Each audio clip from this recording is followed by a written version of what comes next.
Please move a little bit closer. There's going to be people still coming in, and there's not going to be room for those individuals that are coming in. So please, everybody, as close as you can, it would be better. Thank you. Muhammad wa ali Muhammad salawat.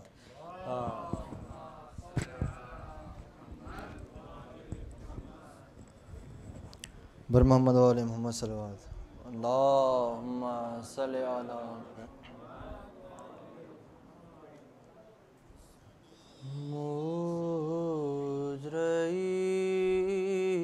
Muzrai खल्क़ में इन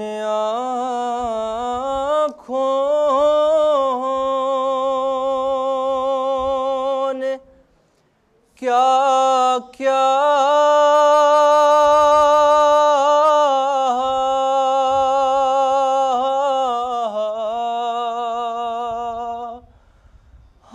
हाँ देखा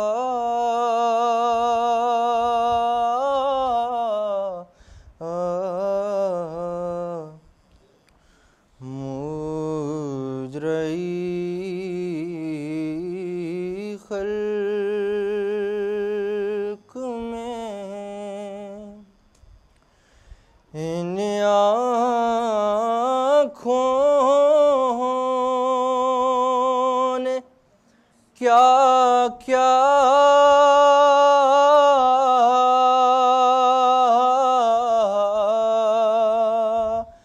हाँ देखा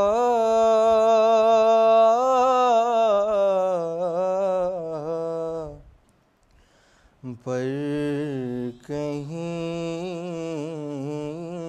सिबत पैगंबर सना आका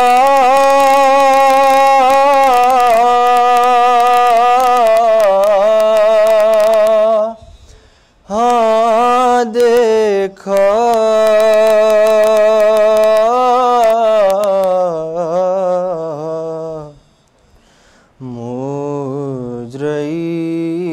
मुजरई खल्क़ में मैंने देखा आलम शाह को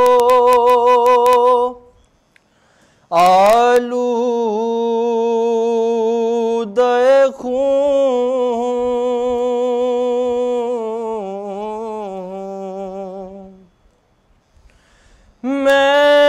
मैंने देखा आलम शाह को आलूदे खून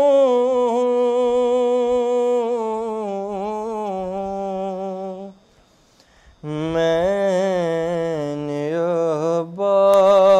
अब्बास को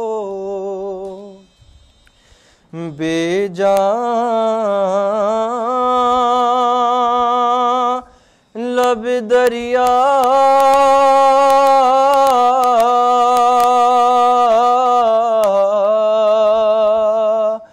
हाँ देखा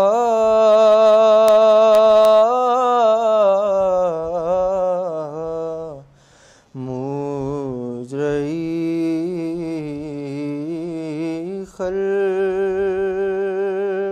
में मैंने देखा अली असग़र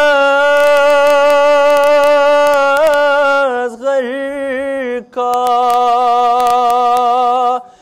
गला खून में तर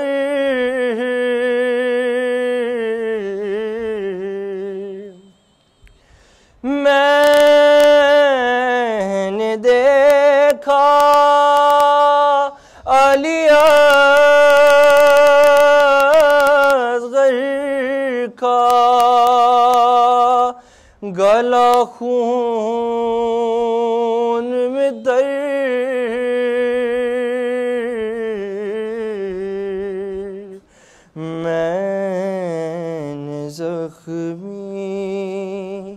अली अकबर का कलेजा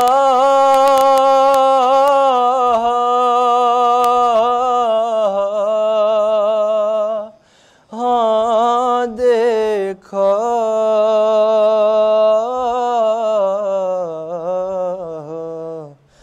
मुजरई खल्क में एक गठरी शहदी पुश्त पे लाए जिसमें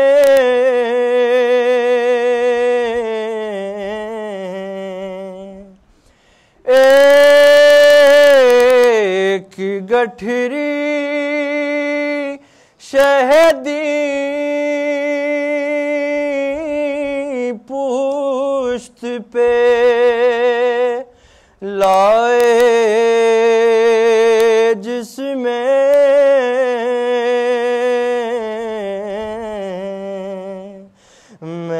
मैंने टुकड़े हुए कासिम का सरापा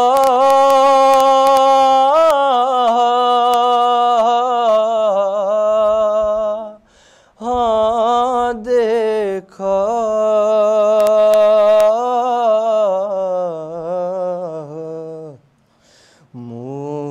मुजरई खल्क में और जुल्म मुझे रईसा जाद ने क्या क्या देखा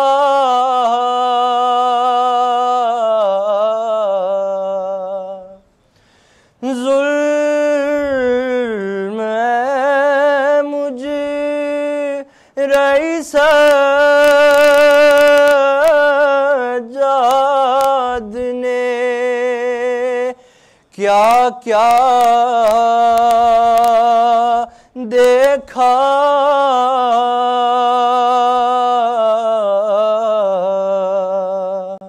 घर लुटा कैद हुए बापू का लाशा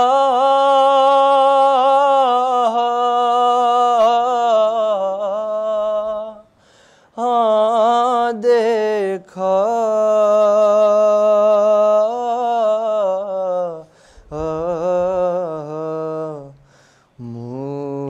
मुजरई खल्क में इन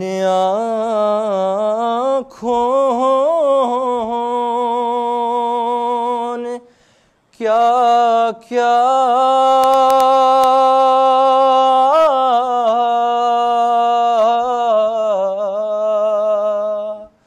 हाँ देखा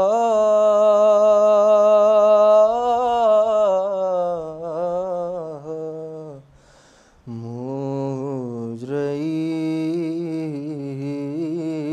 खल्क में बर मोहम्मद वाले मोहम्मद सल्लल्लाहु अलैहि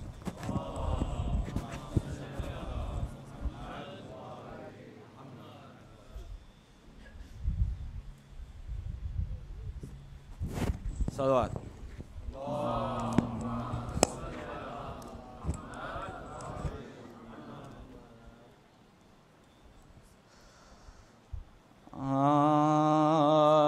जब खातिमा बखैर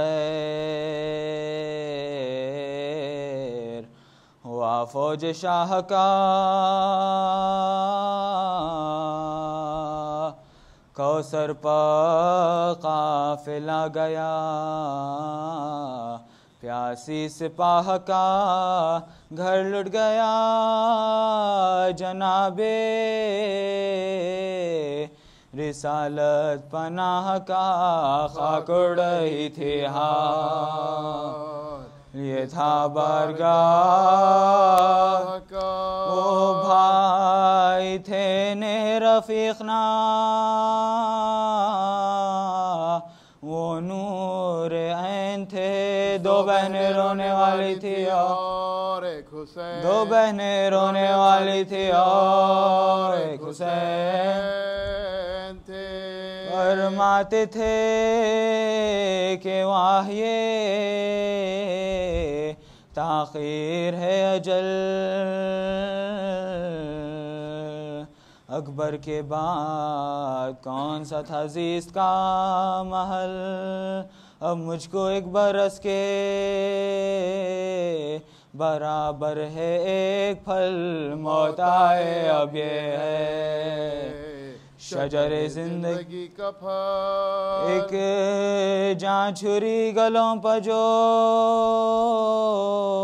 चलती तो खूब था ये जान उनके साथ निकालती तो खूब ये जान उनके साथ निकालती तो खूब था हम सबके बाद खल्क से जाने को रह गए सर पीटने को अश्क बहाने को रह गए इस नौजवान का दाग उठाने को रह गए पीरी में आह ठोकरे खाने को रह गए बेटा कहाँ खबर जो दमे इंतकाल इतना नहीं कोई के गिरूं तो इतना नहीं कोई के गिरूं तो संभाले नागा सुए लाशे पिसर जा पड़ी नजर चिल्लाए दिल को थाम के सुल्तान बहरोबर सोते हो क्या धरे हुए रुखसार खाक पर अकबर उठो के घोड़े से गिरता अकबर उठो के घोड़े से गिरता है अब भूले पिदर को नींद में कुर्बान आपके आओ नमाज असर पढ़ो सात बार आओ नमाज असर पढ़ो सात बार अब्बास नामदार तराई से उठ के आ फटता है कल्ब जल रहे सब जिगर के घाव छिड़को मेरी ज़रा पजो पानी कहीं से पाओ चलते हुए अदाम के मुसाफिर से मिलते जाओ चलते हुए अदाम के मुसाफिर से मिलते जाओ गफलत की तुमको नींद है शबीर क्या करे मेरी तरह किसी को न बेकस खुदा करे मेरी तरह किसी को न बेकस खुदा करे चिल्लाया फौज को पिसरे सादे ना बेकार लोग घेर लो हुसैन को सब मिलके एक बार पलटे पड़े सवारों से लेकर रिसालदार दो गोल बांधे आए कमांडर दो गोल बांधे आए कमांडर तीर अफगानों में तेगों में भालों में गिर गए बेकस हुसैन बरछियों भालों में घिर गए बेकस हुसैन बरछियों आलों में गिर गए।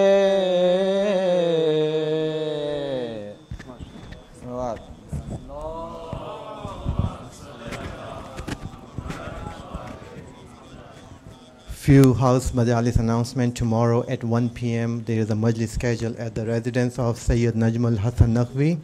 This majlis is going to be recited by Maulana Sayyid Mehboob Mehdi Abdi al-Najafi. Right after that majlis at 4 p.m. there is a majlis scheduled at the residence of Zafar Bhai. This majlis is going to be recited in English by Maulana Sayyid Ali Abbas Razavi. On Sunday at 1 p.m. there is a majlis scheduled at the residence of Sayyid Nair Rizvi. This majlis is going to be recited by Maulana Sayyid Mehboob Mehdi Abdi al-Najafi. Another humble request, please come as much forward as you can so we can have the space for the latecomer. And now I'll request Maulana Sayyid Ali Abbas Rizvi to the member with a loud salawat.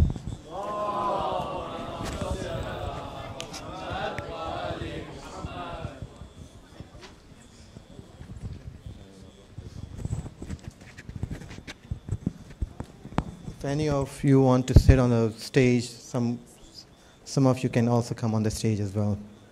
Muhammad wa ali Muhammad salawat.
Muhammad wa ali Muhammad salawat.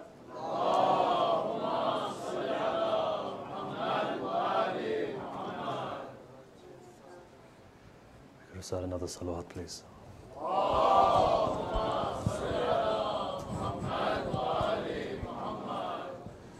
And one more salawat, please.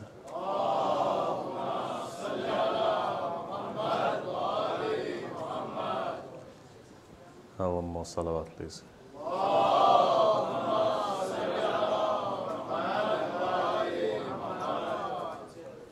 And just push forward slightly with another salawat, please.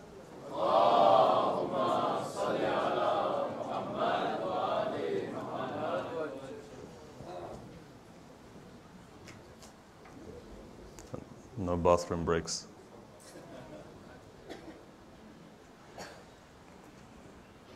Another salawat, please.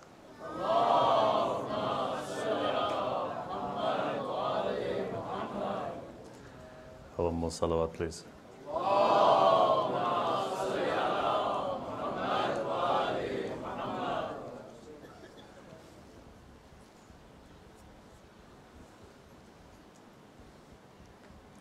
Good boy.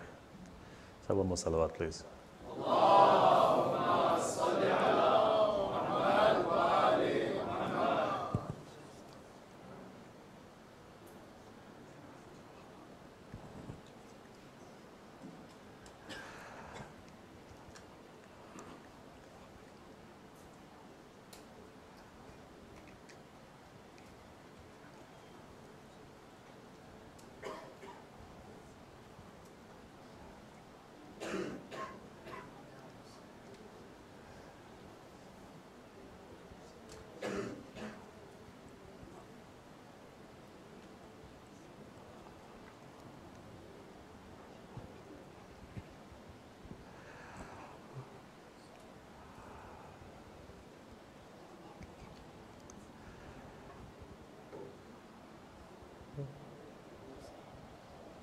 Bismillah ar-Rahman ar-Rahim.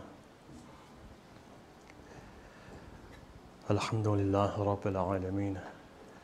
Wassalatu wassalamu ala ashrafil anbiya'i wal mursaleen. Sayyidina wa Mawlana Abil Qasimi Muhammad.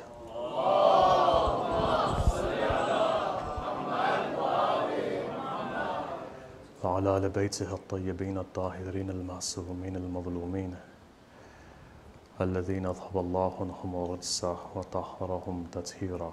اللهم صل على محمد وآل محمد. أما بعد، قال الله الحكيم في كتابه الكريم: بسم الله الرحمن الرحيم.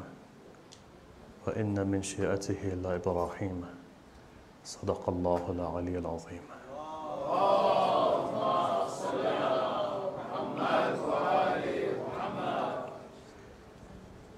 Our series of discussions have gone into its fifth night. Yesterday we looked at the importance of awakening one's heart to the reality of Wilayat. Look, our days are going very fast, as is life. Time will take us on. Those people who ingrained themselves in the message of Hussein remain alive today. Otherwise, everybody else perishes. Go across the world and see. For all those people who've attached themselves to the maqsad of Hussein are still alive today. Otherwise, however much money you have, however powerful you may be, however educated you may think you are, your abode is to be there, back into dust again. Those people are alive. Those people's names are alive today. For those people whose hearts are open for the sake of Hussein. Remember that tradition that we said Amir al-Mu'mineen predicts. Kitab Nu'mani says, after the death of my son, Dhalala, Dhulamat, the entire ummah will perish into confusion. And that confusion will remain until the rising of the Qaim. That confusion. The entire ummah will perish, regardless of there being 1 billion plus Muslims. What you see is a state of confusion. And then the prediction continues. And he says, Akhir al-Zaman will be that time when munkir will become ma'ruf and ma'ruf will become munkir. That people will lose their moral compass. And you'll see that people will fall into this intoxication of time. You won't know what the truth is, and you won't want to know what the truth is. People will go from one place to another, but what you find is that they're completely intoxicated by their life. We come here, we recite, we mourn, but ask yourself the question, how many of us actually benefit from the nur of Wilayat penetrating where it should penetrate?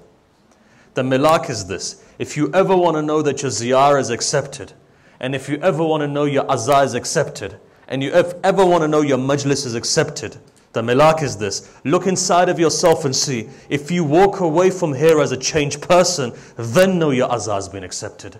The same way as your ziyarah. If you want to know that your ziyarah has been accepted, look at yourself and see. If your heart changes, then what? Then you know your ziyarah has been accepted. Otherwise, you're those same people like the munafiqun around the Prophet. As long as they were with the Prophet, they were pious. The minute the Prophet's eyes closed, what happened? That najasa from inside of them came out, manifested. So what happened?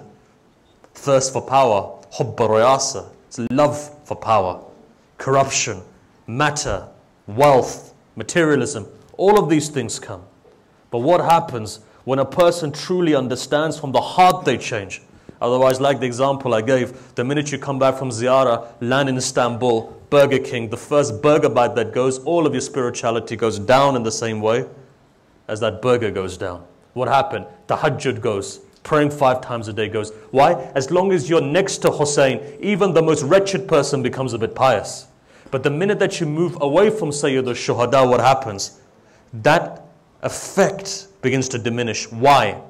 Because that effect was only periphery. It needs to gauge the heart. So what's the most important thing? That in these 10 nights, you've been told that you can change your entire destiny in the space of 1 night. You've been told that your dua can be answered in the space of 1 night. You change, your entire movement changes, your mind changes. Your consciousness is raised. You can change all of these things. What is the condition though? The condition is this: the heart needs to change. Now imagine this. What does Allah do? For many a time, the people who come to the majlis of Sayyid al-Shuhada, you notice the heart's broken. Why is that? In the way that Allah says to Musa, Musa, I'm for the brokenhearted, give me your heart. What happens? Heart breaks. Why does heart break? It's important for the heart to break, for you to accelerate to go towards Allah. But Imam Hussein says something which even bypasses that. He says, Allah, before you test me, why does Allah test a person? To raise them. He says, Allah, raise me without testing me. Right? Raise me without these trials and tribulations coming. And only a ma'asum can do a dua like that. Teaches us. Teaches us the asrar, the sir, the secrets of dua. When you pray to Allah, ask Allah, raise you. Give you a high level of consciousness. The reason, and you'll be tested. If you think you won't be tested, you'll be tested. Every stage you'll be tested. And if you think to be the face of Islam and Shiism is easy, speak to any alim today and any reciter today, you'll find that as they grow, they're tested. At every stage you're tested. Why? Because there's a test of sincerity. Allah keeps people alive. When He keeps a person alive, He keeps them alive for the sincerity. Keeps them alive. There's a special lutf of the Imam over a Shia. But the Shia has to be ahl to the Imam as well. Remember one thing. Sayyid al-Shuhada, as he stood there on the night of Ashura, he says to all of his companions, go. Now understand this. After 5 days, now understand this. What does Hussein ibn Ali do? Alayhi salam. Goes into the maqtal. As he walks into the maqtal, he says to his companion, go. Leave me in my loneliness so that I might cry over my loneliness. Why, Mawla? Because there's no one ahl to Hussein. At least there were 72 people. Look at your Imam today. Did you ever feel his pain? Do you know he feels your pain? Shall I give you honest, if you can feel your Imam's pain. But we don't feel our Imam's pain. You know why? Because we don't believe in our Imam. In the way that we don't believe in God. What do I mean? If you knew your mother was watching you, you wouldn't move. You wouldn't stick your legs out, for example. Not that anybody is, but for example, you wouldn't do that. You know from behind your mother is watching. She's a reality to you. Imam Zaman and Allah concepts to you. It's like your great-grandmother. It's a concept in your mind you've never seen. Make the Imam real in your heart. You know why? Because you've been created to be like Salman. And you've been created to be like Abu Dhar. And you've been created to be like Miqdad. Why do you fall short of that? 99% of the people in this world don't even realize their potential. What potential does Salman have? You ever thought about Salman? Who is Salman? Understand. Who is Salman? We looked at who Habib is. Habib was that person who Amir al-Mu'mineen teaches him the knowledge of Manaya wal Balaya. Right? What is that? The ability to even look at the winds and from the winds tell Ma'awiya is dead. Looks at the water. How do you know? He says, Amir al-Mu'mineen taught me a knowledge. Said, what was that ilm? Manaya wal Balaya. So one day Habib was walking. Maytham al-Tammar was walking. Right? Both of them are walking. Now remember, after Amir al-Mu'mineen, his companions never spoke to one another. It was from the heart. This is why when Jabir comes up to the sixth Imam, Jabir had the ability of Tay al-Ard. One Shia was in Kufa. He says, I want to meet my Mawla. Jabir says, come with me. Grabs his hand, takes a step. What happens? Medina. Says, you want to meet your Mawla? This guy started to shake. Imam says, take him back. He can't take it. That Jabir, who had that knowledge, entire Shiism today is based upon the companions of the Imam. Muhammad bin Muslim, Abu Basir, Zahra. Within these three, entire Shiism, if you look at it, half of our hadith come from these individuals. What did these individuals say to the Imam? Look at the ability that they had. But they come to the Imam alayhi salam, sixth Imam, and they say, Mawla, why don't you give us the secrets that Amir al-Mu'mineen gave his companions? Right? So you know what the reply was? He looks up and he says, because you're not the companions of Amir al-Mu'mineen, that's why. He says, why? Says Amir al-Mu'mineen would tell them something, they would bury it in their chest in such a way that not even the jinns would be able to understand what that secret was. It buries in the chest. It doesn't come to the mouth. It's buried in there. Look at the tradition and see. Look at some of the companions of Amir al-Mu'mineen. Look at some of the companions of the 6th Imam. What does Mawla say? He teaches a person 70,000 narrations. And then he says, it's haram upon you to even tell one of them. Says Mawla, why? He says, if you were to say one of them, they would kill you. They would say you're a kafir. Why? Fadail of Ahlul Bayt. They can't take it. People can't take the fadail of Ahlul Bayt. Understand who Insani Kamil is. Understand who Insani Kamil is. Fadail of Ahlul Bayt cannot be taken. So he says, Mawla, but my chest is ripping. What do I do? He says, go and dig a well like my Jad Amir al-Mu'mineen would do. Put your head inside and speak to the ground. People can't take it. Why? Fadail of Ahlul Bayt. Imagine if Habib ibn Madahir is like that, Maytham al-Tammar is like that. What is the milak? After Amir al-Mu'mineen, both of them are walking one day. One walks, one passes. Habib looks up, says, Salam on the person who will give their tongue for the sake of Ali ibn Abi Talib.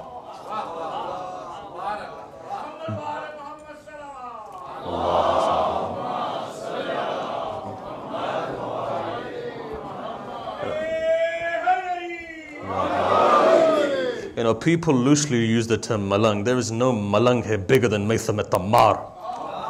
What does Maytham turn around and say? He says, you can pull out my tongue, but I've given my tongue to Ali ibn Abi Talib.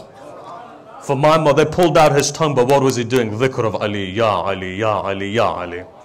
Why? He understood the reality of what Ya Ali is. We don't understand the reality of what Ya Ali is. You want to know the reality of Ya Ali? Even a little bit? Let me tell you something. Right, I'll give you a tradition. But before I do, can you recite a salawat and come forward? All the way to the front, please. Please, if we can all come forward, because yesterday we had to stop 3 times. It's disturbing for you. All the way to the front.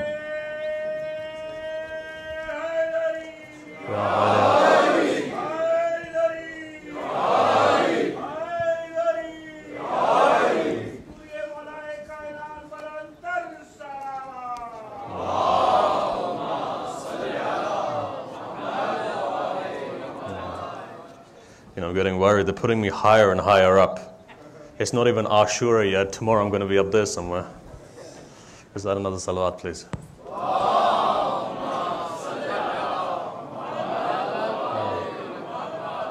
And now we're full. I can't bring anybody more forward than this. Recite salawat, please.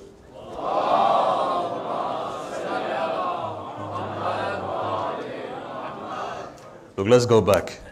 Now that we're going on the Miraj of Wilayat, we might as well go on the Miraj of Wilayat. What is Amir al-Mu'mineen? You have understood what he is. We touched on it yesterday. I want to expand what we touched yesterday. What does Amir al-Mu'mineen say, right? The hadith is in front of me. I'm going to run the hadith so that I can move to where I want to move. Quran is what? Haqiqat of haqaiq al-ashya. Everything within creation, alam-e-kawn is in the Quran. One verse, 70,000 veils. Understand the Quran. Can you understand it? We can't understand it. That's why we need the filter of imamat to understand it. Why is that? Mujassim of the Quran. What is the Quran? Haqiqat of all of creation. What is Ali? Haqiqat of all of creation. Right? What is Ali? Mulk, Malakut, Jabarut, Lahut, Hahut, Sifat, Asma of Allah. That's Ali. That's Amir al-Mu'mineen.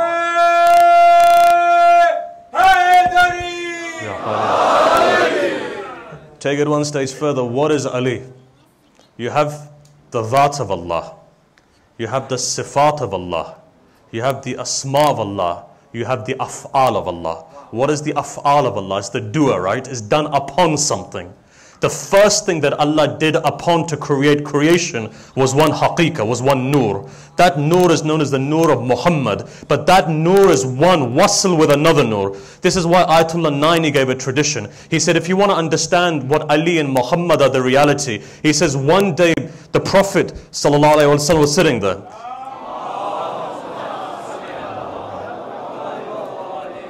He says Amir al-Mu'mineen comes forward. Now this was for Salman. Why? Because Salman is at that level that he can understand.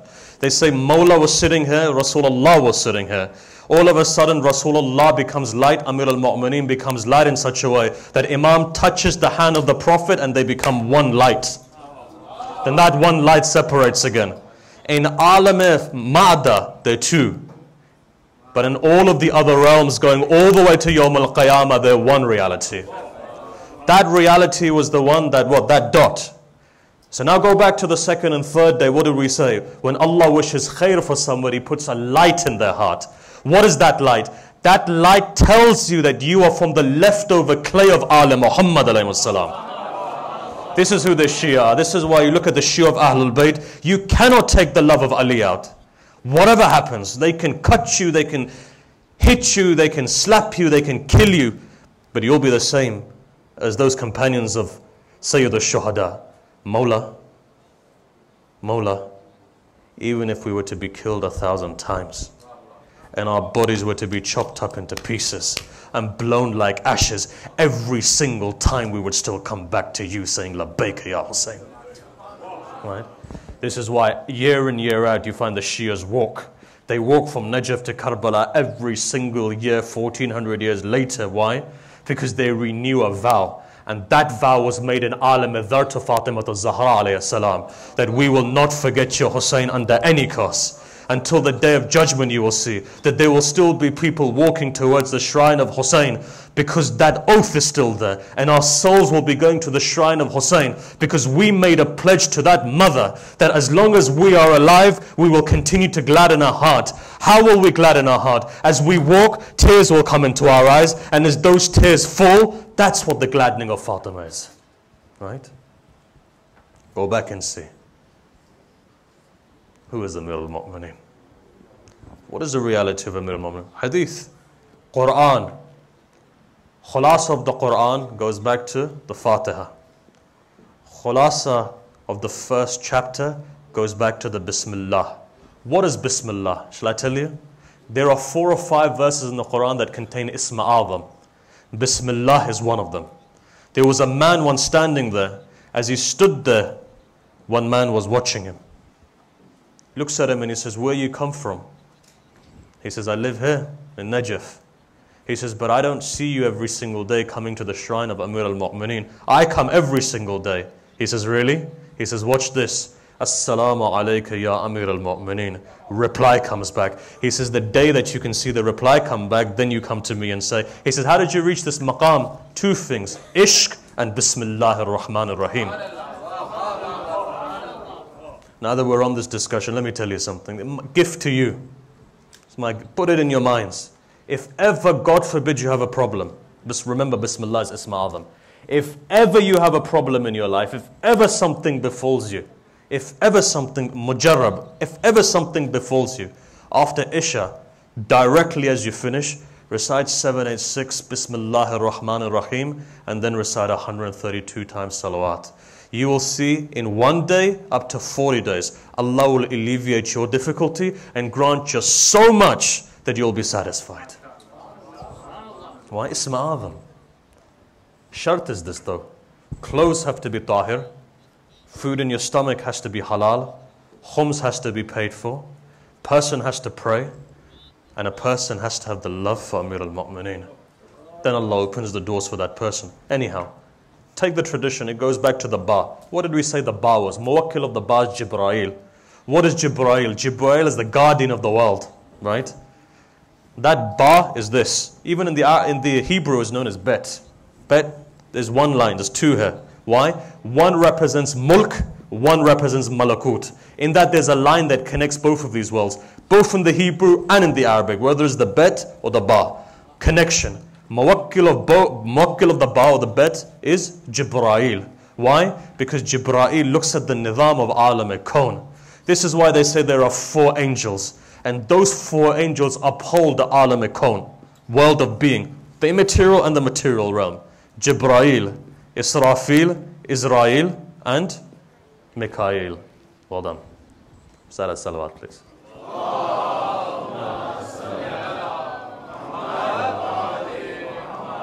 It's trained well. 5, 6, 7-year-old kid. I got the answer right. I'm very proud. It says 4. 4 angels hold up Alam al-Kawn. Where do you see those angels? Look at the Fatiha, you'll see itself. Bismillah has a muwakkil, Ar-Rahman has a muwakkil, Ar-Rahim has a muwakkil, Malik Yawmiddin has a muwakkil. These are the 4 muwakkils that hold up Alam al-Kawn. All 4 of these never come down in one place. One time, one place. There is only one time within existence that they came down into the physical world. We'll see what it is in a minute. But let me finish this off. Amir al-Mu'mineen says, I am that dot. What does that dot signify? It was from that all of Alam al-Kawn came from. So what is Amir al-Mu'mineen? Understand who Imam is, right? This is why Imam says, I was with Ibrahim when he was chucked into the fire. I was with Musa when he went in front of Fir'aun. I was with Adam when he repented. I was with Noah on the ark. There was a difference though. I was with them sirran, but when it came to the Prophet, I was zahir with the Prophet.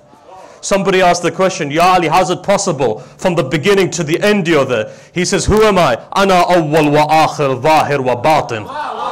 I'm the first and the last and the hidden and the apparent.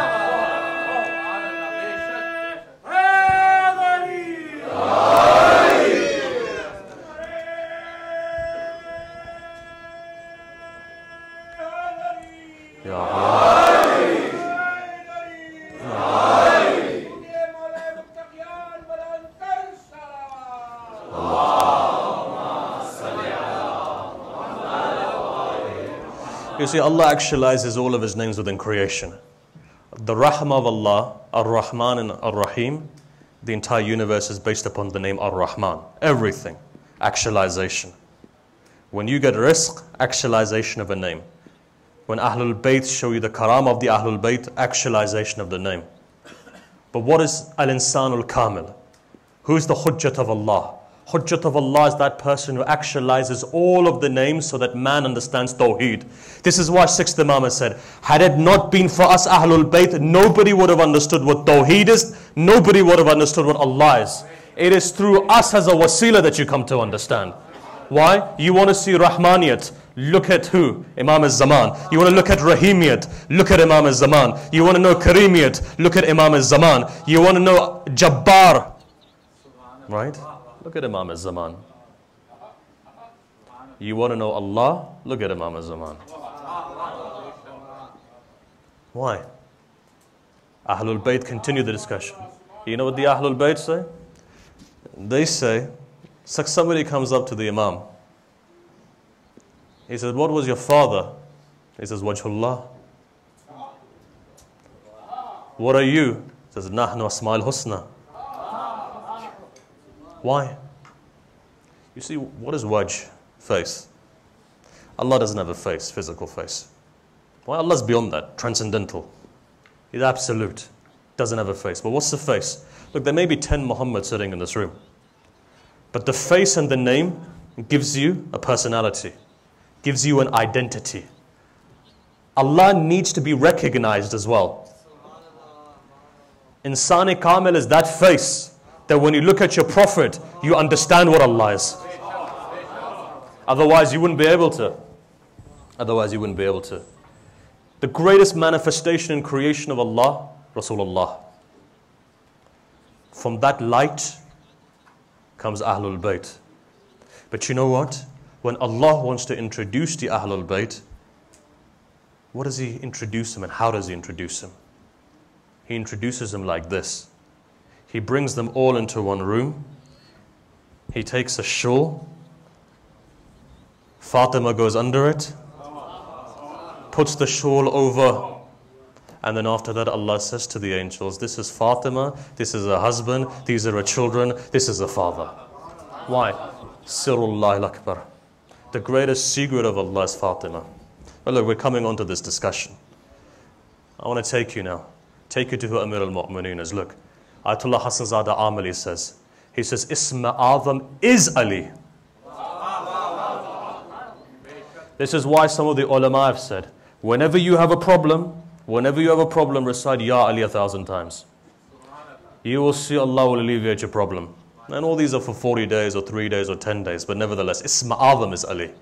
Right? So, let's go on. Ya Ali. Why? Actualization. Look, name itself doesn't mean anything. You recite Al-Hayy, a dead body's not going to get up. It may do, but it may not get up for me. Isa alayhi salam says, hey, the dead body gets up. Right? But when you say Hussein, the heart revives. This dead heart comes alive. Right? So understand, name in and of itself is a name. The actualization of the name is important. It's a philosophical term. I don't want to go into a deep philosophy on the particular point. Actualization means what? Haqiqat of that. When you understand the haqiqat, only then Ism Azam is Ism Azam is not a name. It's a hal. I'll give you an example. Said Ali Qadhi's Khalifa within Najaf was a guy called Ayatollah Abbas Kushani. Ayatollah Abbas Kushani in Najaf, he says, one time he says, I was walking and I came and I found a person. He was a skinny guy, but he was lifting these boulders as if they were pebbles. So I looked at him and I said, you know, what's the story? He says, look, you know, Sheikh, there's no point in me telling you the story. He says, look, tell me. He says, fine, I'll tell you. He says, if you think this is good, I'll tell you in a day what used to happen. He says, what was it? He says, there was a madrasa, and I used to be the cleaner of that madrasa, the caretaker. He says, one day a man came, he was a soldier. And he said to me, look, do you have a room? So I said to him, look, you know, this is a madrasa, we don't have any rooms. He said, look, if you've got any place, I'll take it. He says, we've got a basement, but the basement has no windows and there's no light.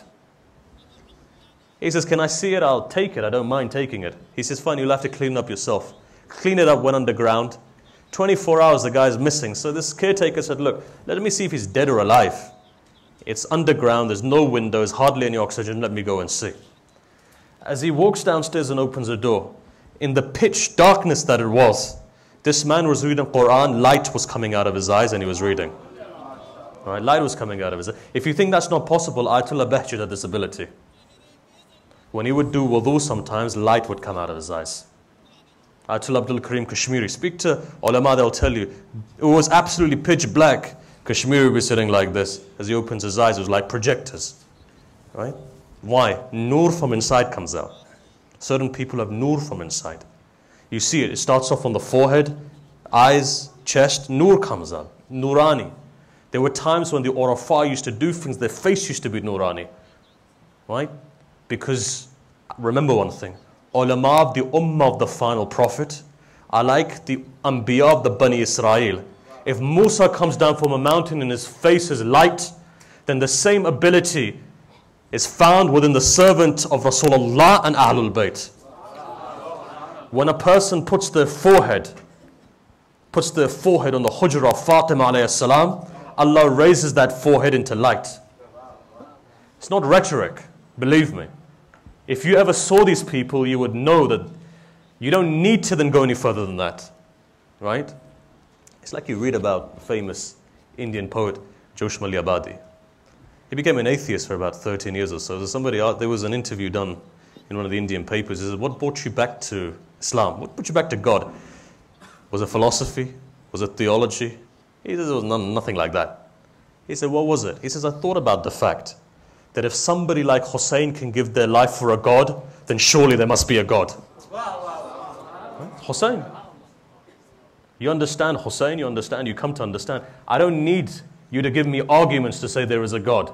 When Hussein ibn Ali does sajda on the day of Karbala at Asr time, there is a God. Right? So now come back. This person says, looks up at the caretaker, says, look, you're special. Teach me. He goes, it's not really for you. He says, no, please teach me. He says, look, you won't be able to take this. He says, please, he insisted. He says, fine, I'll tell you. Remember one thing. He's teaching us something very important. And that important is this. Don't ever stop knocking at the door of Allah. If an ordinary wali gives in, look at what the Imam says, right? 15th of Sha'ban. All of his companions are there. He says, there is an amal above everything else, which is the greatest amal you can do tonight. So, and then he stops. As people were then really asked, they continued to do what they were doing. Kumail comes, says, Mawla, what is the amal? He goes, you're not going to be able to take it. He says, no, Mawla, please tell me. He says, listen, Kumail, you won't be able to, it's not for you, you won't be able to understand it. Mawla insisted. What did Imam say? He says, Kumail, even though I know that you won't understand completely, I'll still tell you. Why? Amir al-Mu'mineen. Why? If Hussein is what? Sayyid al-Shuhada alayhi salam is what? Rahmatullah al-Wasi'ah. The tajalli of that comes from where? The source is Amir al-Mu'mineen. From Amir al-Mu'mineen comes 11 Imams. Right? So if he's that merciful, then Ali is that merciful as well. Knock on the door of Amir al-Mu'mineen, he doesn't send you away. But try knocking. Try knocking on the door. There's ways of doing it. We don't understand how to knock on the door of Wilayah. Doesn't mean that the door of Wilayah is not there to be opened. Doesn't mean the Imam is not going to do that. Imam will do that. You got to knock on the door of Wilayah.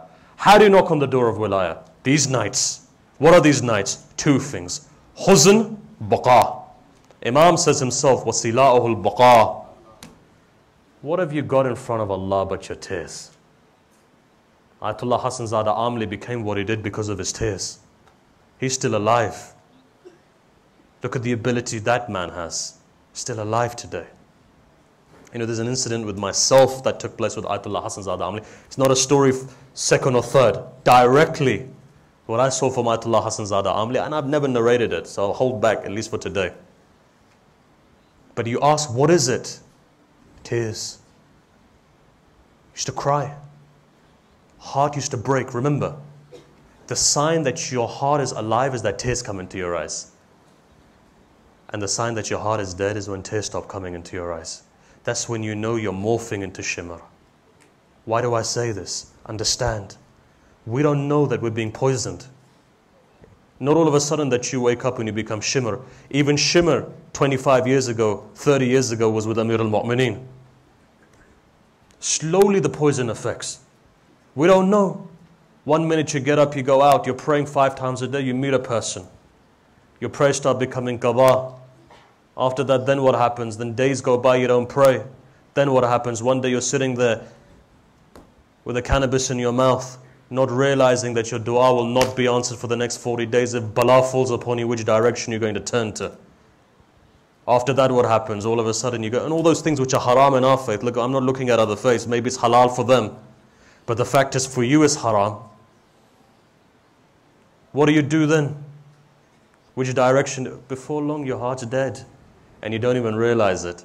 Only then you get up one day and you think, I've gone past that no return mark. Let it not be that you do that. Otherwise you'll be like the army of Yazid, crying but you're not shaking. What does Mawla say? He says, Mawla, why is it that these guys are crying but they're not turning? He says, haram in their stomach.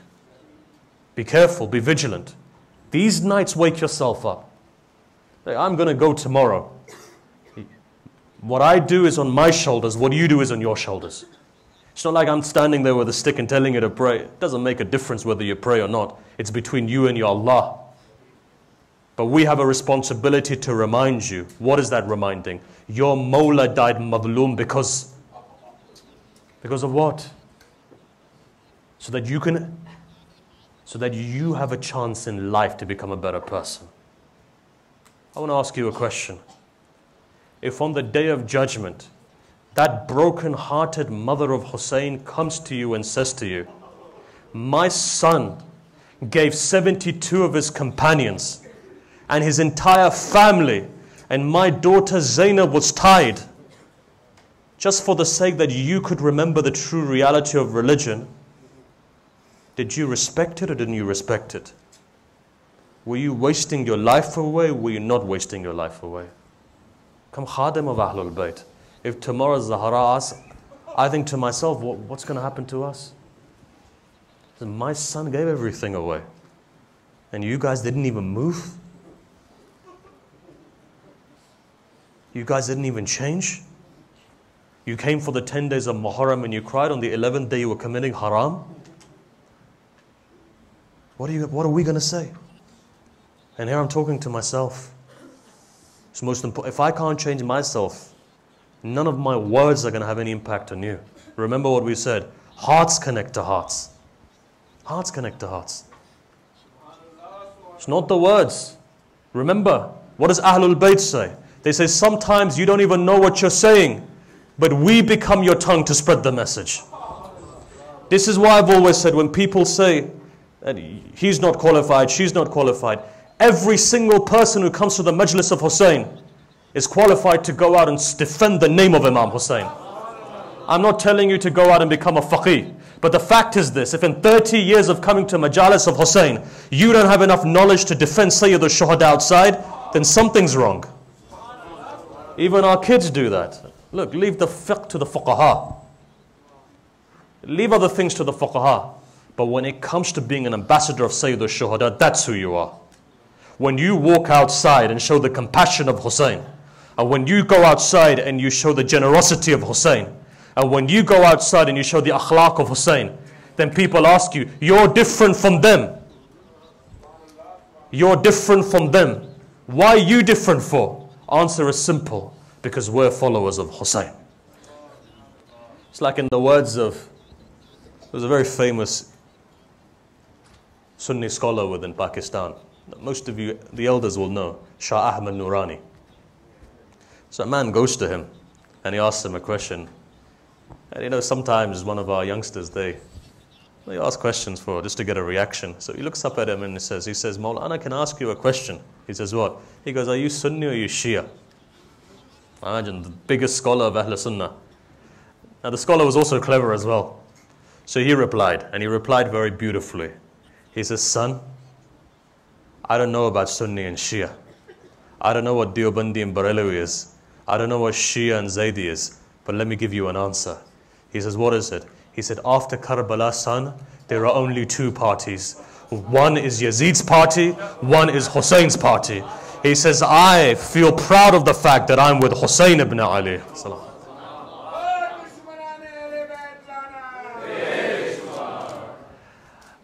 Being told to, if you can, some people can come on the stage, please. Recite a salawat and come is saying it's completely blocked. So some of you can come onto the stage, please.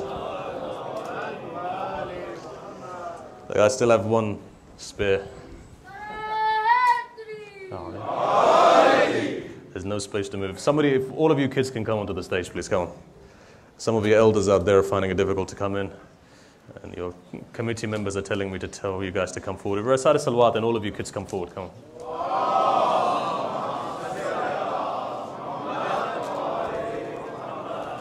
And another salawat, please. Come on, every one of you can. One more salawat, please.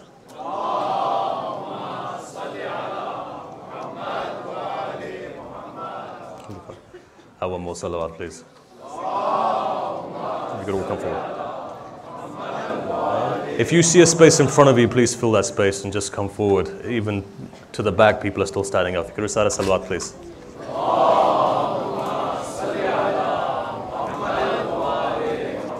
One more salawat, please.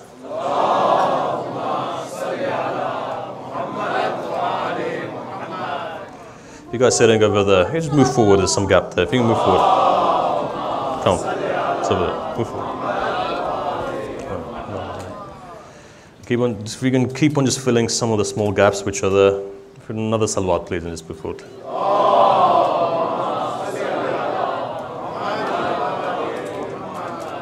One more salawat, please.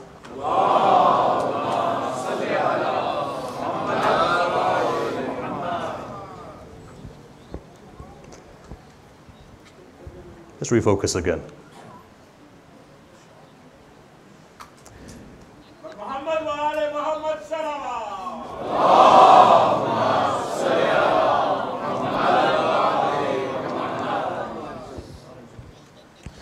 Ahlul Bayt. Make your actions such that they become in line with the movement of Ahlul Bayt. Remember one thing, you're not alone, my friend. Don't ever feel hopelessness. Shall I tell you why? Because you've got 14 infallibles behind you. Even in the darkest moments of your life, you have a power there. I'll give you a tradition. Muhaddith Nuri narrates, it's come to my mind now. Muhaddith Nuri narrates. He says there was a guy from Shiraz. He was captured by some of the munafiqeen of the time. And as he was in jail, he did tawassul to Rasulullah. Now people ask the question, they say, look, you talk about tawassul. How do we do tawassul? Let me tell you today how to do tawassul. From what Rasulullah said. Our parents had the ability. We need to learn that ability so in our life we can do the same thing. Because believe me, there's going to be trials and tribulations that are going to befall us. When those trials and tribulations befall, make sure you have all of the wasila to be able to handle yourself. You know what the tradition says then? He says that night when he went to sleep, he sees a dream. In his dream, he sees Rasulullah comes in his dream. As Rasulullah comes in his dream, he turns around and he says to him, he says, let me teach you the secrets of tawassul. He says, Ya Rasulullah, there's nothing better than that. He goes, I'm going to go through all of them and tell you. The hadith is a long one, and I don't have time to finish it today. But I'm going to give you just enough so that you know what to do. He says, listen, look, all of my Ahlul Bayt, or all of the Ahlul Bayt have the ability to grant what you want. But he says, when you go to specific ones for specific things, it's more powerful. He says, for example, what? He says, when it comes to the umur of the dunya, do not ask about the dunya for my daughter or my two sons. They're far more loftier than that. Remember what we said? Said Ali Qadhi's father doesn't go to say the shuhada straight away. He says, Hussein is loftier than that. He goes to Habib ibn Madahir and says, give me a son. What does Habib do? He gives him that son that is in ghaybat. Nobody's seen a son like that. Right? Say the shuhada can give. There's no doubt about that. He can give it. But why? Go to Hussein for something loftier. What does Rasulullah say? He says, when it comes to the umur of the akhirah, what are the umur of the akhirah? For example, those spiritual vices that you have. Ghiba, tu'ma, right? Slander, right? Lying, cheating, stealing. The negativity that you have. Pointing fingers at other people. Judging other people. Being holier than thou. Especially in Akhir zaman. Who do you find the worst people in this time? The people who claim to be the most religious, you find them the worst. Why? Because they start off praising someone, then within 30 seconds they're doing ghiba of them until ila yawm al-qiyamah. Is this Islam? This is why people don't want to come to Islam, when your character's not like that. We come to, what does Amir al-Mu'mineen say? Ibn Ta'us narrates, he says, Akhir zaman will be a time when people will do what? Mosques will be full, shoulder to shoulder, bughd in their hearts for one another, and ghibat. Who's saying? I'm saying this. The hadith is saying this. As long as you have bughd in your heart, your dua is not going to be accepted. How is it possible you say to Allah, help me, when you have bughd for other people? First criteria is take out all the negativity from your heart. This is why they say, don't hate a person. Dislike his characteristics, but don't hate a person. Jealousy. What happens? Jealousy leads to kufr. Some of the traditions say. Jealousy is the first door that leads to kufr. So today look at it and see. What is jealousy? In the hadith it says there are three things that you'll die the death of a kafir on your deathbed. Look, I don't have enough time to go into all of these things. I need to finish at least 2 traditions today. But now that we're on this, there's 3 things. He says, what are one of them? So jealousy. Jealousy takes you to kufr. Why does his son have a nice car, my son doesn't? That's jealousy. Why do people say salam to him and not me? That's jealousy. Jealousy amongst the ulama is famous as well. Hadith says 9 of them are found in the ulama. Why do you think when the 12th Imam comes, a sword comes out on 7,000? Okay, that's 1% of all of the ulama. There's at least 1 million. Look, in Qom there's over 100,000. In Najaf, if we count all of them together, it's maybe not 1 or 2%. But the fact is this, there's still jealousy there. 7,000 is still a number. What does that mean? Look at the hadith. One alim becomes corrupted. Mufsid. What happened? The entire nation becomes corrupted. When alim Rabbani is there, then he revives all of the hearts of the people. Remember that. What is alim Rabbani? Hadith says, go to alim Rabbani. Why? Every 40 days, otherwise your heart starts dying. In the Western world, whether it's the Eastern world today, in this time that we live in, make a relationship with an alim that once every 40 days, even if you don't say anything, in 10 minutes he revives you and you go back. There are people like that. When you sit with them, you feel like becoming religious. Why? Noor is coming from them. Find people like this. Maybe one day we will find people like this, but find them so you can revive your heart. Anyway, coming back. Jealousy, slander, all of these things. Be very vigilant. Be very careful. Why? Death of a kafir. Write it down. Remember, the next time you feel jealous, just remember, Allah is the one who gives. Do you think there's any shortage in Mamlakat Ala Muhammad? The domain is vast. Let's come back. So Rasulullah says, when it comes to my daughter, when it comes to my sons, ask them about these things. Then he continues. He says, if you're ever in jail, take the tawassul of the fourth Imam, for example. When it comes to knowledge, take the tawassul of the fifth Imam. The tradition is there. When it comes to illnesses, take the tawassul of who? Imam Musa ibn Ja'far. Khatib Baghdadi says, you know, Khatib Baghdadi is one of the most famous Sunni scholars that's ever lived. Khatib Baghdadi says, when we had a problem as Sunnis within Baghdad, our women would go to Musa ibn Ja'far, Babul Hawaij, and we would gain from there, even before we went to the doctors. Especially when it comes to eyesight, go to Musa ibn Ja'far. How is it possible that you have an Imam like Musa ibn Ja'far and you take his tawassul and he doesn't answer you? Right? Musa ibn Ja'far, 8th Imam, continues. Says, and the 8th Imam, when it comes to journeys, you want to be protected, you feel that you're under threat, go towards who? Go towards your 8th Imam. 9th Imam, rizq. You can't get a job. You're losing a lot of money. Who do you go to? Imam Jawad, Jawad al-Aimma. Go towards him. Look, every Imam has something. We don't have time to go into all of them, but I'll tell you one more. Rasulullah says, and if ever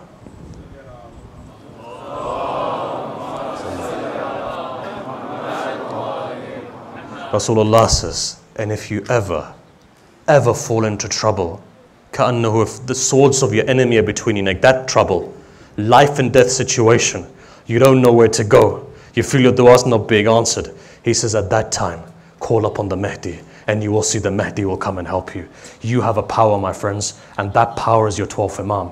In times of deep difficulty, and when you feel that there's no one there for you, go outside, under the skies, take off your hat, stand there, says, Mawla, we don't have any other person other than you to help us. We don't have anyone else, no Imam over us. We have no hujjat over us. Mawla, if today you don't help us and intercede with Allah, then what? There is no one to intercede. Even Allah then says, He says, my angels, I'm going to answer that person's dua. He says, but Allah, that person is a sinner. He says, but he's beseeched in me. He has no other Lord but me. Where is he going to turn to if he doesn't come to me? Right? Call Allah. Ask for the sake of your Imam. Why do you say, Ya wajihan indallah? Ishfa'alana indallah. What is it? Their faces are honorable in front of Allah. They have respect in front of Allah. They have izzah in front of Allah. So you ask, and what happens? They answer. Ahlul Bayt.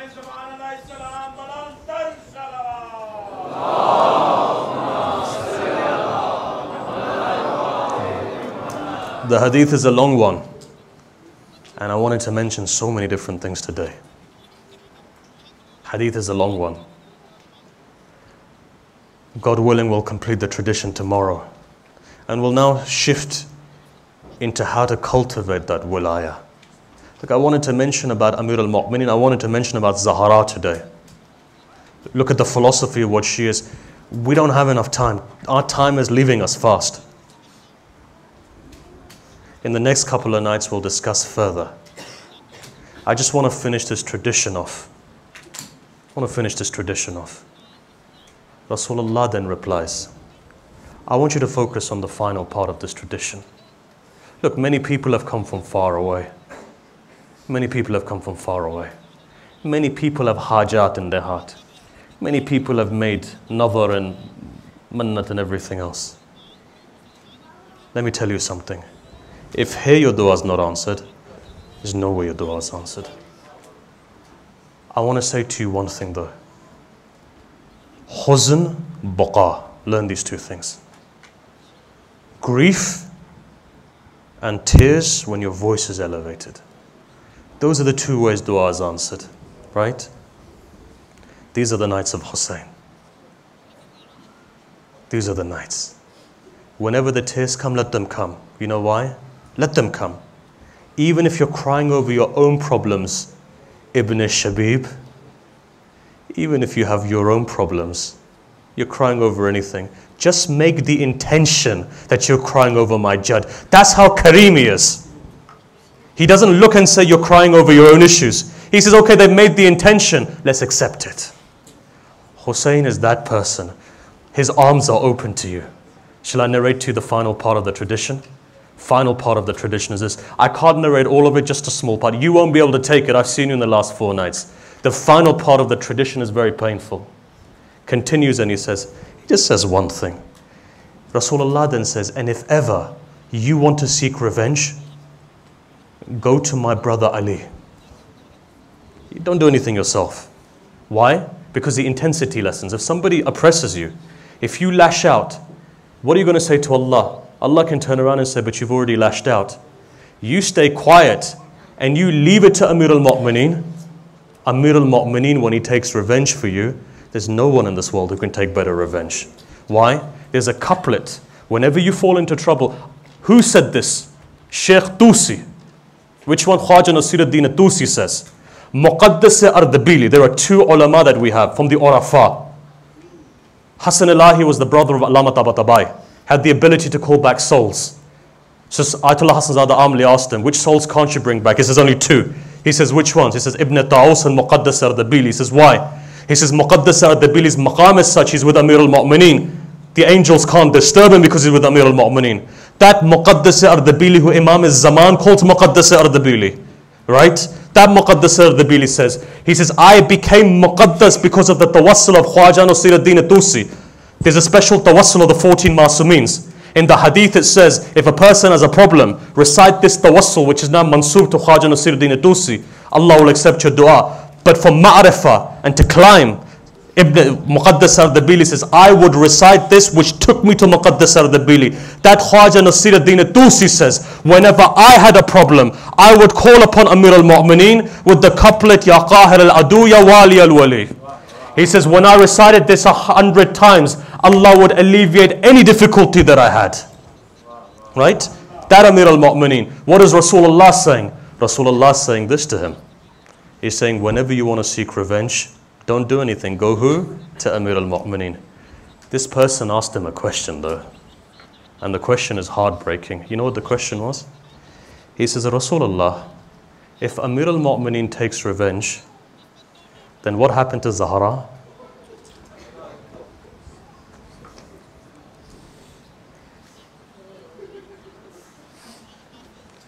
You know where Karbala begins from? Karbala begins when Rasulullah's eye closed.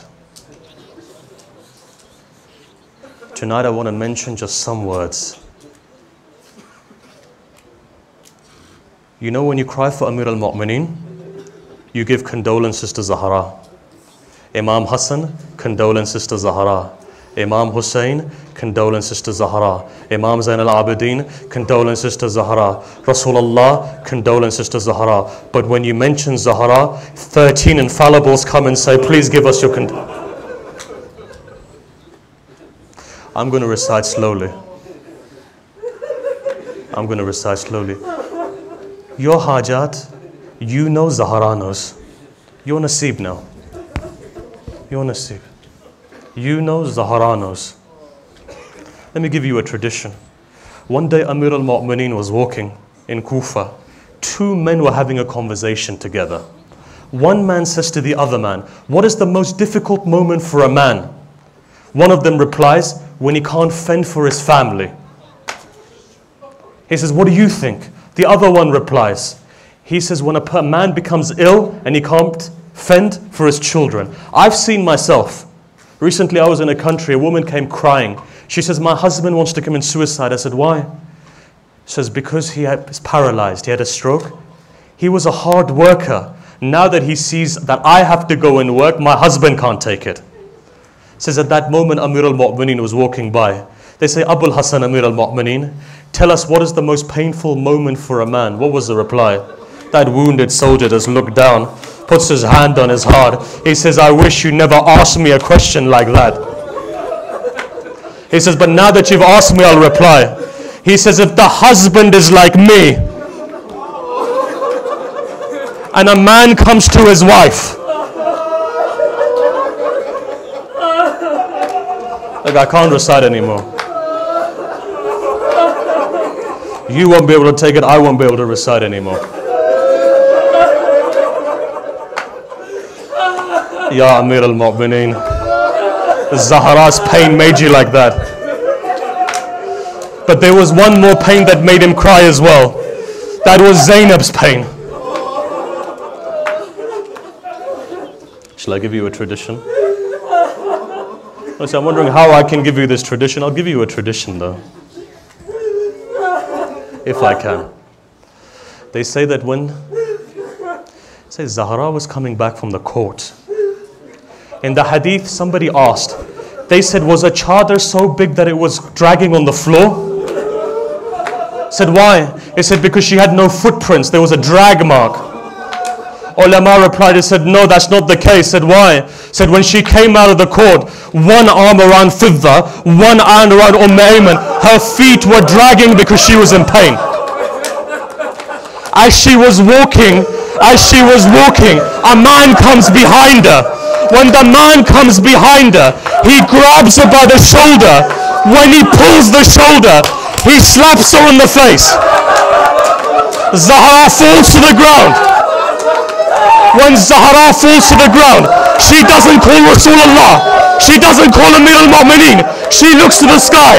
She says, Mahdi, my son, come and help me.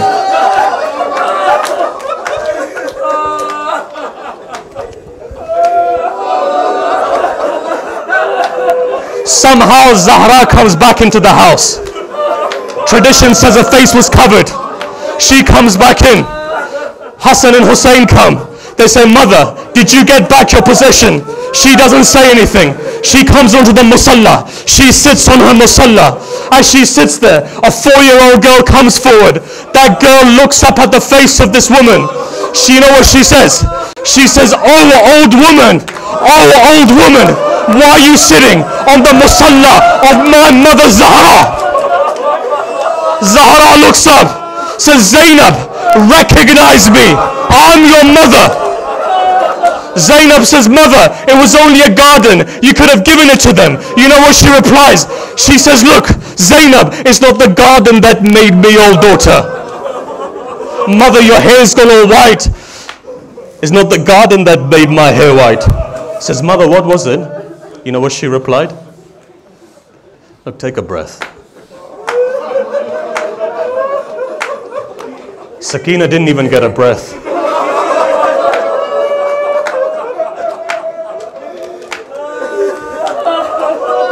There shouldn't be any tear today. Hussein is coming to take your condolences for his mother. Zainab didn't get any condolences. But when her mother is mentioned, she comes. Imagine a daughter not recognizing her mother. You know what her mother replies and says? Says, Zainab, my hair didn't go white because of the garden. It was nothing to do with Fadak. Says, why did your hair go white? Says, when I went in there, I was thinking to myself, I'm surrounded by the ashab of my father. A day will come, Zainab, when you'll go into a court in such a way. How will she go into the court? You know what the tradition says? Zainab's haya, Zainab's hijab. Amir al-Mu'mineen couldn't take Zainab's hijab being violated, right? You know what the tradition says? The tradition says Yazid is sitting there. He says to Shimr, he says, Shimr, who are these ladies? Shimr points one by one saying, this lady is this, this lady is this, this lady is this. They say, but one lady was hiding behind all of the ladies. One lady was protecting her hijab, hiding behind all of the ladies. At that moment, Yazid says, who is this woman hiding behind all of them? Hijab of Zainab, right? Look, I haven't even narrated anything yet. But today I'm going to recite. Allah accept your du'as. Pray for one another. When the gharib of Hussein come, pray for one another. Shall I give you one more tradition? I'm going to give you a tradition. Tradition says this. Look at the ghurba of Amir al-Mu'mineen, honestly. Sometimes you think of the ghurba of Amir al-Mu'mineen. He didn't want to tell Zahra something. He knew Zahra would be very pained by it. You know what that was? When he saw Zahra's state, he didn't want to say anything. They say when Zahra's final moments came, she couldn't move from right to left lying on the floor. Amir al-Mu'mineen would have to come, move Zahra one way, and then move Zahra the other way. He didn't want to tell her something. You know what that was? That was this. That was this. Ahl Medina don't even reply to the salam of Ali. Amir al-Mu'mineen comes into the room. Comes into the room. Allah never show anyone this situation. Comes into the room. The lifeless body of Zahra was there. Lifts up the head of Zahra and puts her on his knee. Tears start to fall on the face of Zahra. Zahra lifts up her hand, starts wiping the tears on her face. Amir al-Mu'mineen says, Zahra, what are you doing? Why are you wiping my tears on your face for? She replies and she says, my father said to me that when a madloom man cries, the tears that come out, dua becomes mustajab. She says, Abul Hassan, I don't know anyone more madloom than you. Then she begins to say something. That breaks the heart of the 12th Imam. You know what she says? She says, Abul Hassan, I want to say something to you. Zahra, what is it? 18 years of her life, she saw no happiness but one happiness. When she was 5 years old, she became yatim. After that, she saw masaib upon masaib fall on her. There's only one woman in the world who says, Subbat alayya masaibu lawannaha. That woman turns around and says, Abul Hassan, the most happiest moment in my life was that when I was to be married to you. She remembers these things in her final hour. She says, when I was to be married to you, Jibreel comes down and says, Zahra, what do you want in your mahr? Allah has given you the oceans. She said, I remain quiet. Again, Jibreel went up. Again, Jibreel comes down, says, Allah has given the mountains in your mahr. Again, I went up. Again, came down, says, Allah has given the land. Again, remained quiet. Again, went up. I says, all of Alam Ikon. Again, quiet. Again, came down. Says, Zahra, Allah is asking, what do you want? Why are you remaining quiet? You know what she says? She says one thing. She says, tell Allah, the only thing that I want is to give shafa for all of those people who cry for my son Hussein.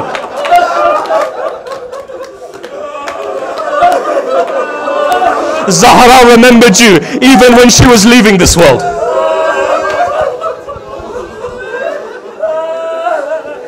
Masaib of Ahlul Bayt is more than that. Two more things and that's it. You know, shall I tell you two more things? You know what the tradition says? Two things linked to Karbala. If you can take it. Maybe you won't be able to take these two things. I'll give you two things though. Ghurbat of Amir al-Mu'mineen was how much? They say when the Imam, 33 years old, he says that when he was putting the body of Zahra in the grave, he sat there and he was reciting the Quran. He didn't want to finish, he didn't want to leave his wife. After Zahra, what masaib fell on Ali. You know what he says? You know what the hadith says? Ayatollah Karbala narrated this once from the member of Karbala. You know what he says? He says that Amir al-Mu'mineen tried to get up. As he tried to get up, his legs gave way. When his legs gave way, his head hit the ground. When his head hit the ground, Salman was there. Salman says, Mawla, what's happened? We've never seen you fall in Badr. And we never saw you fall in Uhud. And you were fighting in Khaybar. And you were standing in Khandaq. And you were there in every single battle. Ali, we've never seen you. What made you fall like this? Second time Amir al-Mu'mineen tries to stand up. His legs shake, legs give way again. Looks up. He's embarrassed though because Hassan is standing there. Closes his eyes, moves his head away. Again he tries to get up. Again he collapses. Again Hussein is there. Again he puts his head away. Father is feeling embarrassed. His children are watching. Final time, Amir al-Mu'mineen puts his hand on the wall of the grave. Tries to stand up. Feeling embarrassed. Closes his eyes. Says one thing. You know what he says? He doesn't look at Hassan. He doesn't look at Hussein. Doesn't look at the Ashab. One thing he says. He says, Zainab daughter, come to me because your father's feeling weak today. 5-year-old girl comes forward, puts her arms out, says, Father, don't feel alone today. Don't feel alone. Zainab is here with you.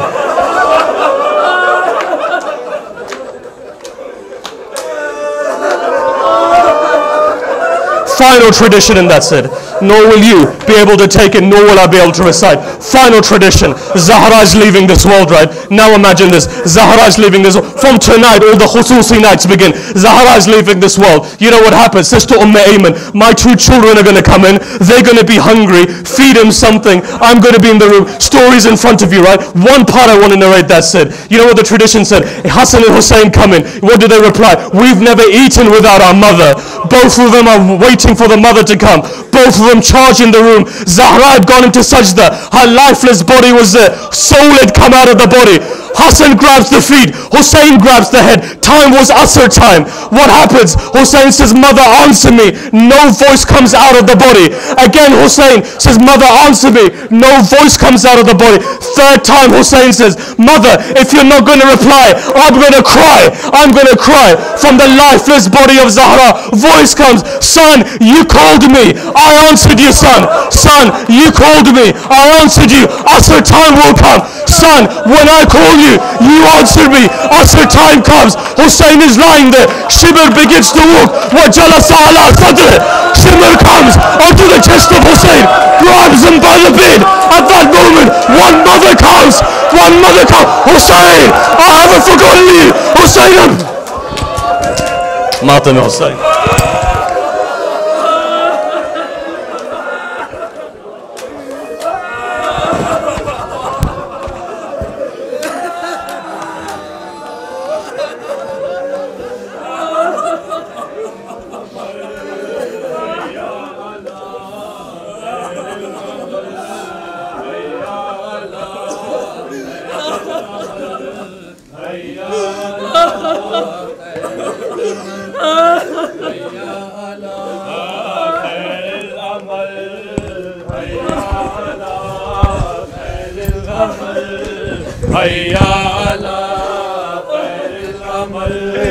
हैया अला खैरिल अमल, हैया अला खैरिल अमल, हैया अला खैरिल अमल, हैया अला खैरिल अमल. Everybody, हैया अला खैरिल अमल, हैया अला हैया अला खैरिल अमल, हैया अला हैया अला खैरिल अमल, अमल हैया अला खैरिल अमल, अमल हैया अला खैरिल अमल, हैया अला खैरिल अमल, हैया अला खैरिल अमल, हैया अला खैरिल अमल, हैया अला खैरिल अमल, हैया अला खैरिल अमल, हैया अला खैरिल अमल, हैया अला खैरिल अमल, हैया अला खैरिल अमल, हैया अला खैरिल अमल. इन्नल्लाह मा साबिरीन, इन्नल्लाह मा साबिरीन, इन्नल्लाह मा साबिरीन, इन्नल्लाह मा साबिरीन. Everybody. इन्नल्लाह मा साबिरीन, इन्नल्लाह मा साबिरीन, इन्नल्लाह मा साबिरीन, इन्नल्लाह मा साबिरीन, इन्नल्लाह मा साबिरीन, इन्नल्लाह मा साबिरीन, इन्नल्लाह मा साबिरीन. हुसैन इन्नल्लाह मा साबिरीन. प्यासा था मेरा भैया, दरिया का था किनारा, करबल में लुट गया है बेजुर्म बेसहारा.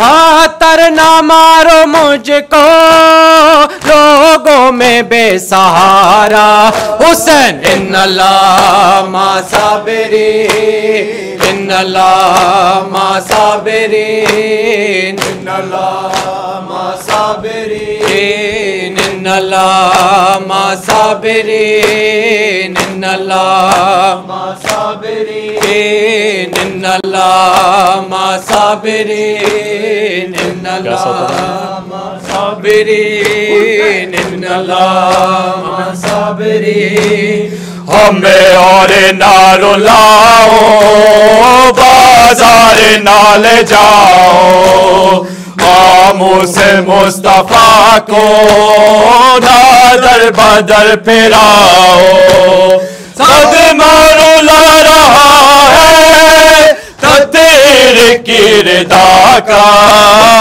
इन्नल्लाह मा साबिरीन इन्नल्लाह मा साबिरीन इन्नल्लाह मा साबिरीन इन्नल्लाह मा साबिरीन इन्नल्लाह मा साबिरीन बेटी हूँ मैं अली की नवासी हूँ नबी की ज़हरा है मेरी मादर दे दो खुदा रचा दे ये कैसा है नज़ारा मौल है आवारा हुसैन इन्नल्लाह मा साबिरीन इन्नल्लाह मा साबिरीन इन्नल्लाह मा साबिरीन इन्नल्लाह मा साबिरीन इन्नल्लाह मा साबिरीन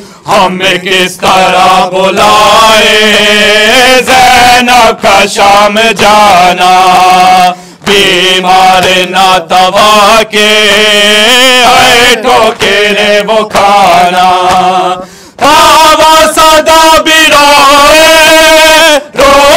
कलम बेचारा इन्नल्लाह मा साबिरीन इन्नल्लाह मा साबिरीन इन्नल्लाह मा साबिरीन इन्नल्लाह मा साबिरीन इन्नल्लाह मा साबिरीन इन्नल्लाह मा साबिरीन प्यासा था मेरा भैया दरिया का था किनारा करबल में लुट गया है बेजुर्म बेसहारा पत्थर न मारो मुझको लोगों में बेसहारा इन्नल्लाह मा साबिरीन इन्नल्लाह मा साबिरीन इन्नल्लाह मा साबिरीन इन्नल्लाह मा साबिरीन इन्नल्लाह मा साबिरीन इन्नल्लाह मा साबिरीन हमें और ना रुलाओ बाजार ना ले जाओ नामों से मुस्तफा को ना दर बदर फिराओ सदमा रुला रहा है तकदीर की रिदा का इन्नल्लाह मा साबिरीन इन्नल्लाह मा साबिरीन इन्नल्लाह मा साबिरीन इन्नल्लाह मा साबिरीन इन्नल्लाह मा साबिरीन इन्नल्लाह मा साबिरीन हुसैन कहती थी रो कर ये माँ सीने में दिल है दबा एक है कड़ी अलजमा दूसरा है बेजुबान दोनों सितारे जिना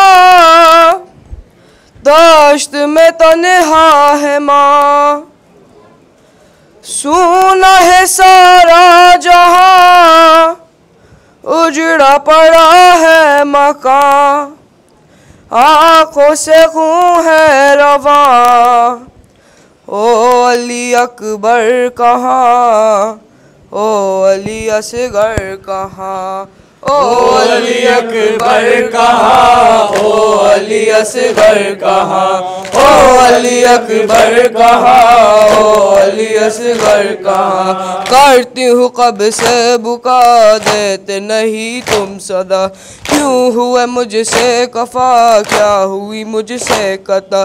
जिस तरह छूटे हो तुम मुझसे, मैं तुम्हें पर फिदा, इस तरह कोई पिसर माँ से न हो जुदा।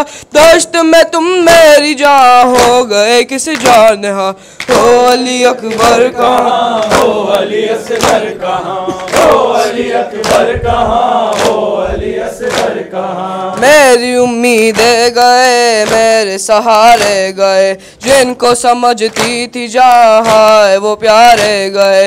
प्यास से थे जान बला, प्यास ही मारे गए, कर्ब बला में वो जुल्म से मारे गए। हाथों से खून है रवा, तुमको मैं पाऊँ कहाँ, ओ अली अकबर कहाँ, ओ अली असगर कहाँ, ओ अली अकबर कहाँ, ओ अली असगर कहाँ। मुफ्त जवानी तेरी रायगा अकबर हुई, खाक में पोशीदा सूरत असगर हुई। सर सिरदा छिन गई, कैद भी मादर हुई, रन में नाबता कमा मुझको मयासर हुई। तुम हो सिदारे जहाँ, मुझको बुला लो वहाँ, ओ अली अकबर कहाँ, ओ अली असगर कहाँ, ओ अली अकबर कहाँ, ओ अली असगर कहाँ। खैमे जला घर लुटा बादशाह दो जहाँ, अब कोई मुमकिन नहीं पूछने वाला यहाँ। ए मेरे रूह रवा, ए मेरे ताबो तवा, वादी गुरबत में आ छूट गए दोनों से माँ। एक का गला छिद गया, एक ने खाई से ना, ओ अली अकबर कहाँ, ओ अली असगर कहाँ, ओ अली अकबर कहाँ, ओ अली असगर कहाँ। बोली मुसाविर ये माँ घमगी घटा छा गई, रन में मेरे शेर को किसकी नजर खा गई। हासिल हसलियों वाला जो था उसको भी मौत आ गई, घर को तो वीरा किया कर वो बला भाग गई। दिल में है कैसे ना तीर ने ली है कि जा, ओ अली अकबर मोहम्मद सल्लल्लाहु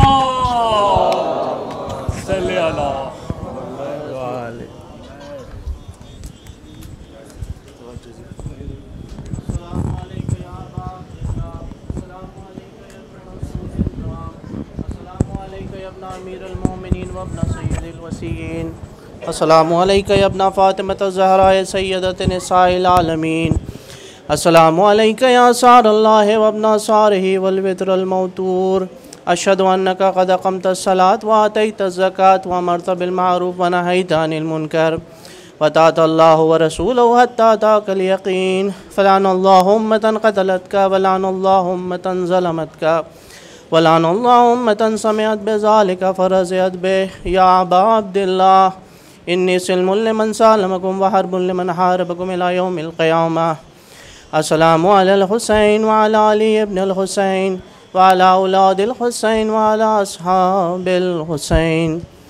अस्सलामु अलैका या गरीबल गुरबा, अस्सलामु अलैका या मुईन ज़ुअफ़ा वल फ़ुक़रा, अस्सलामु अलैका या शम्स अश-शुमूस व अनीस अन-नुफूस, अस्सलामु अलैका या अय्युहल मदफ़ून बिअर्ज़ तूस, अस्सलामु अलैका या इमाम अली इब्न मूसा ar-रिज़ा, रूही व जिस्मी लकल फ़िदा व रहमतुल्लाहि व बरकातुहू।